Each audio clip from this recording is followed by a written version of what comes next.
sound so good. I'm all, whoa. All right then. I am so happy to be here with all of you. Normally, I can't come on a third Thursday because the Air District, we have our governing board meeting on the third Thursday, and it's a kind of an important monthly meeting.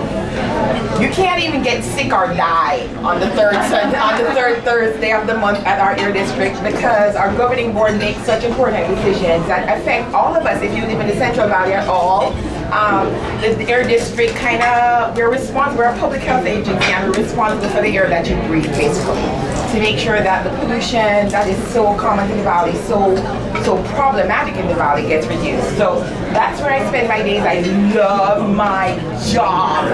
I love it. I love the people I work with, so it's kind of fun.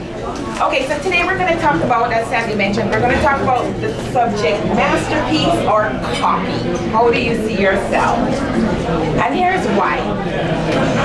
The challenging, inspiring, sometimes maybe a little bit frightening truth is that how you see yourself, not how others see you right now, we're not talking about that. How you see yourself will affect every single relationship you have. It will define the kind of impact you have in your sphere of influence with every person that you touch. And it will also, and because it informs or it directs your choices and your decisions, how you see yourself will absolutely define and shape your destiny because it impacts your decisions. As Sandy and I talked about the whole concept of Inspire and the miracle of me being able to be here in July because we don't have a governing board meeting, I wanted to make it very, very clear that I'm here today because of something I believe with all my heart. I believe that every single one of you, every single one of us is a masterpiece. We're meant to be a masterpiece. To live an impactful, meaningful, valuable, one-of-a-kind kind of life that somehow makes a difference on this planet. I believe that with all my heart. Sandy has a song that she wrote called One of a Kind. I think it's one of the favorite things I don't think I've ever heard her sing.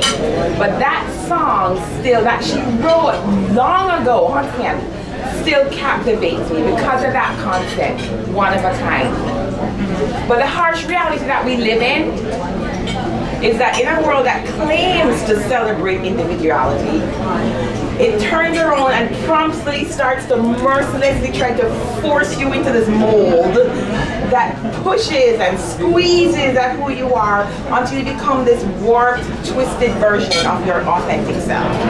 The world just does that. It's what it does. We're relentlessly bombarded with messages, overtly, covertly, and formulas for everything. You have to look like this. I went out to dinner with some friends, Sandy and I went out to dinner with some friends a couple weeks ago, and one of them was talking about going back to Orange County, and just walking around, it dawns on her. Everybody's skinny, everybody's tan, everybody's blonde. You have to look this way in certain areas. You have to act like that. You have to dress like this. You have to smell like that. Now, I'm not mad at Marc Jacobs because I like his perfume. But you have to smell like this. You have to drive this kind of car. You have to live in that kind of house. You have to spend the money that you have on these things. And then you have to spend the money you don't have on other things. And this is where it gets a little personal for me, you have to eat this. Atkins, Paleo, the next person that says clean eating to me, I'm going to need y'all to collect some bail money because I'm going to jail. It's not that anything is wrong with any of these things. It's not anything inherently wrong with dressing a certain way or driving a certain car. It's not that. That's not the inherent problem. Is not in the thing itself. Where the problem lies and where it becomes unhealthy is when we get this obsessive, compulsive pressure that threatens us basically, that says, you must or else you're a failure, you don't measure up, and you don't deserve to be loved, and you don't fit in, that is when it becomes wrong. That is when it becomes unhealthy. That is when we find ourselves burned out, exhausted, struggling with depression, broken, probably broke. All from trying to become this cheap imitation of something somebody said you're supposed to be that you were never meant to be.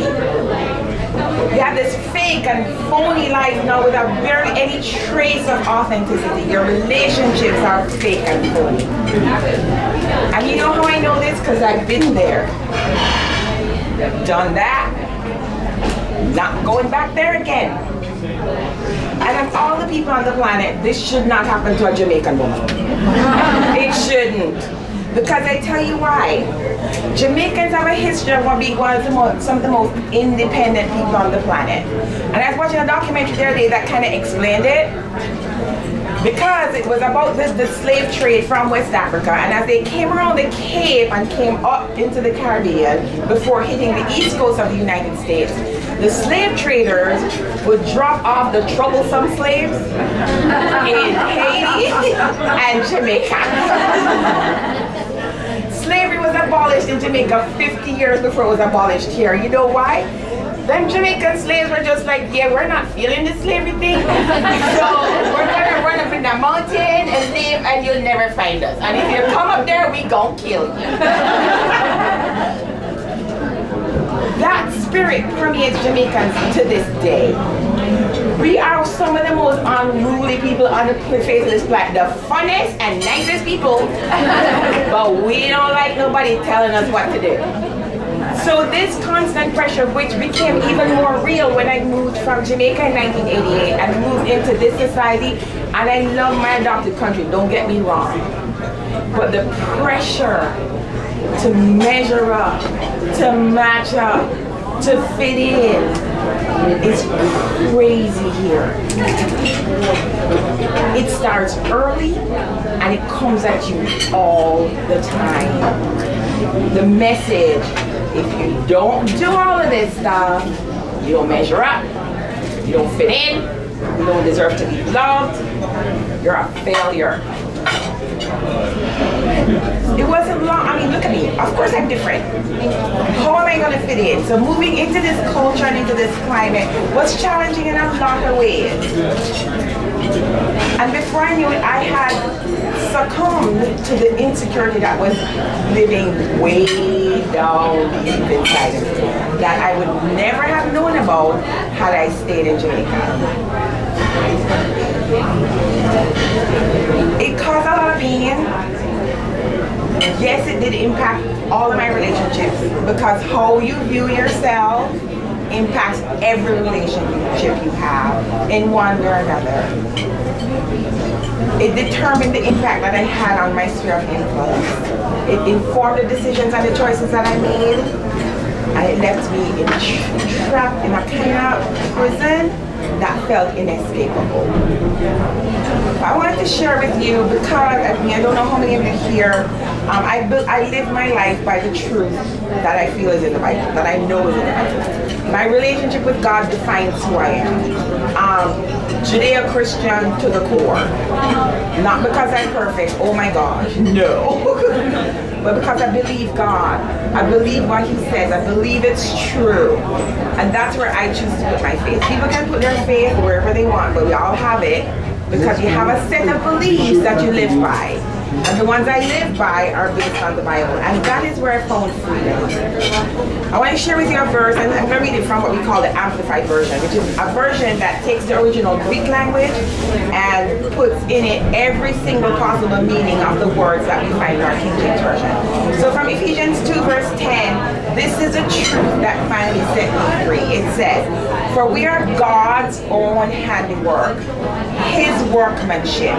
The word that is in Greek is called poema. Does that remind you of anything? The word poem. And it really means a masterpiece. Something that an artist put together that is of his highest and best work. So we're God's own handiwork, His workmanship, His masterpiece. recreated in Jesus Christ, born anew, that we may do those good works which God predestined, planned beforehand for us, taking paths which He prepared ahead of time, that we should walk in them, living the good life which He prearranged and made ready for us to live. Here are some of the characteristics of a masterpiece that stands out to me. A masterpiece is impacting, it's inspiring, it moves you. When Andrea Bocelli sings, I want to marry that man's voice. Not him, his voice. Brings me to tears. It just moves you. You can't stand in the Louvre and look at the Mona Lisa without going, wow. Or the Sistine Chapel and look at that ceiling and go, wow. Or for me, because I'm a foodie, to look at Food Network and watch them create something and go, wow, I want to do that. A masterpiece is impacting, it moves you, it inspires you. A masterpiece is valuable. I want you to hear me on this, because you are a masterpiece. You are valuable. No matter what any experience you've had in your life or any person you've encountered in your life has told you, hear me. You are valuable, extremely valuable. They say the Mona Lisa is currently worth $780 million American dollars.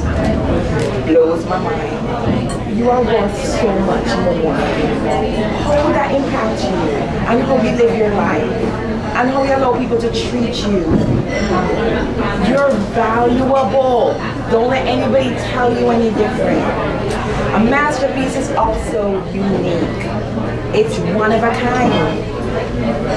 Michelangelo didn't paint the Sistine Chapel and then go, you know what, I'm going to do another masterpiece and paint the same thing on a different chapel.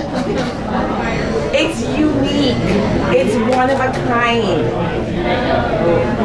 Anything that looks like it is a forgery or a copy, you're one of a kind. Unique, meant to be distinct from every other person on this earth. And after some painful processes, getting that truth deep enough inside of my life to make changes that were not necessarily easy, that required courage. And courage is not the absence of fear. It's doing the right thing no matter how afraid you are. That's courage. You can be afraid, it's okay. Do it afraid. Make the hard choices and the decisions afraid if you have to. And after a lot of painful decisions, painful processes, some not so painful, let's be honest, you know? I'm here to testify.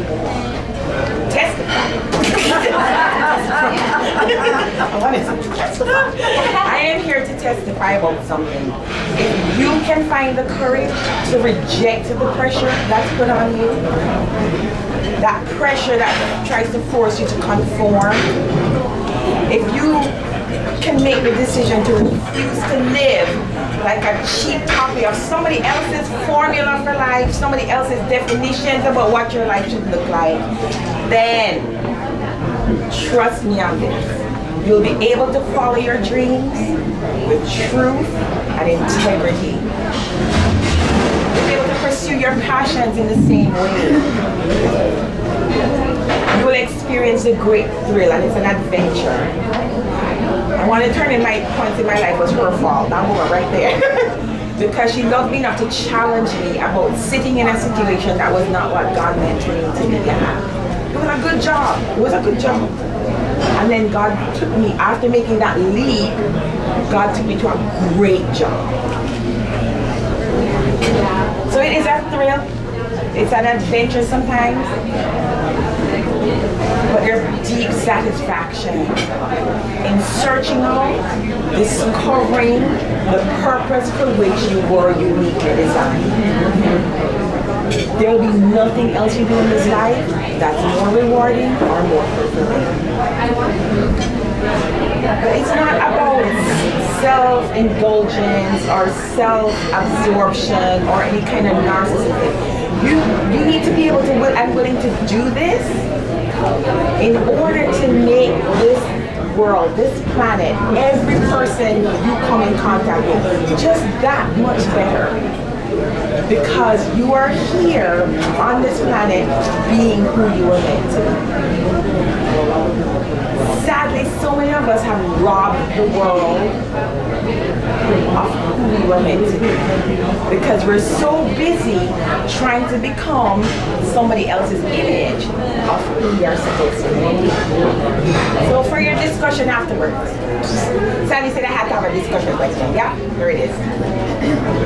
What is one thing that you would change today if you could see yourself as an inspiring, valuable, one-of-a-kind masterpiece? What is the one thing that you would change? Would you change the way you expect people to speak to you? Would you draw a line in the sand in some of your relationships? Would you change the way you self-talk, the way you talk about yourself and to yourself? Would you change that? If you truly, truly believe you are one of a kind, inspiring, valuable masterpiece on this planet, what would you change? That's what I wanted you to think about. And that's all I got to say about it. Thank you.